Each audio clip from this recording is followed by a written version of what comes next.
All right, the 1619 Project creator defending her racial curriculum against the push to stop it from being taught in our kids' schools. State legislators all across the country that are trying to get bills passed to prohibit the teaching of the 1619 Project. It's not about the facts of history. It's about trying to prohibit the teaching of ideas that they don't like. It is a project trying to teach children the truth about what our country was based upon. Slavery was foundational to the United States. Wow, but the backlash not stopping a prominent university from hiring her. University of North Carolina adding Nicole Hannah-Jones to their journalism department. Here to react, Fox News contributor, civil rights attorney Leo Terrell. Leo, the 1619 Project fundamentally was based on something that's not true. We didn't fight the Revolutionary War in order to preserve slavery, and it got some of these parts are worse from there. What's your take on this? I want to be very clear to the Fox viewers. Implementation of the critical race theory would be government-sponsored racism. You stated it already. It's not grounded in fact. It is a lie.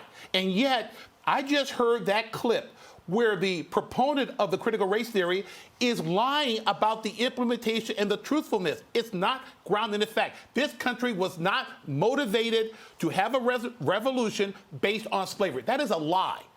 All right, she came back and said this after she got hired.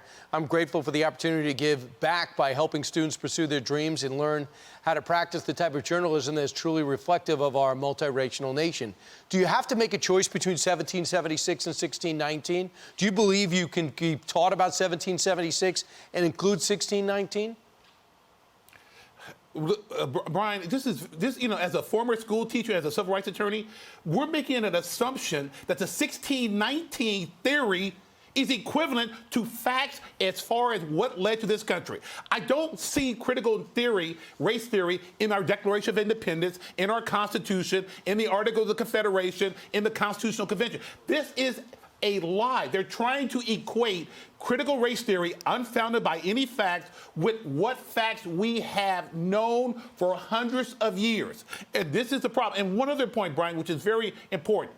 You're pushing down critical race theory to our young people. You're teaching them how to hate each other based on skin color, not content, not qualifications, not skill. This is a threat to American society because it affects our young people. Slavery was just on every continent on the planet at that point, sadly. In 1772, the British stopped with slavery, made it illegal, but they left it in all their Caribbean provinces, so it didn't really change much in our hemisphere.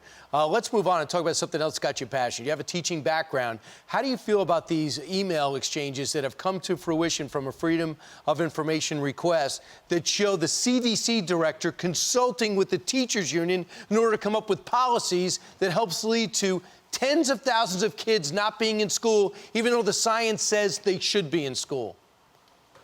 How do I feel about those emails? How do I feel about teacher unions? How they wreck the public schools, especially in people of color, community of color? I hate it.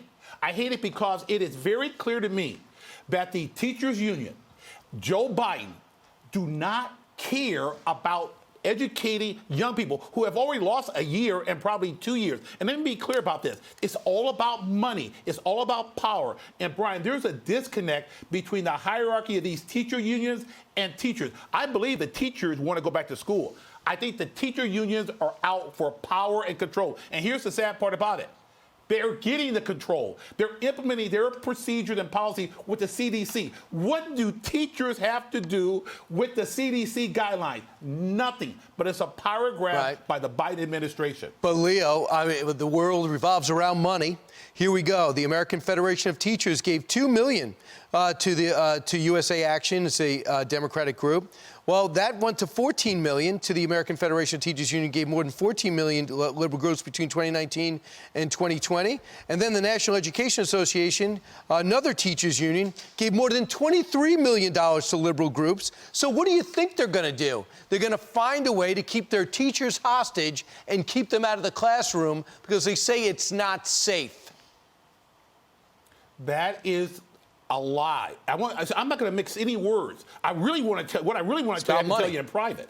But what I'm telling you right now is that they have found a profitable situation of keeping teachers at home because they get an easy paycheck. And guess who suffers? The young kids. And there is not a threat of COVID-19 for 2-year-olds, 5-year-olds, 10-year-olds, 12-year-olds. It's a big lie, and they're selling it. And unfortunately, we have Joe Biden in charge of leading this chaos. Right. Leo Terrell, thanks so much. Appreciate both topics and both your insights. Okay, great.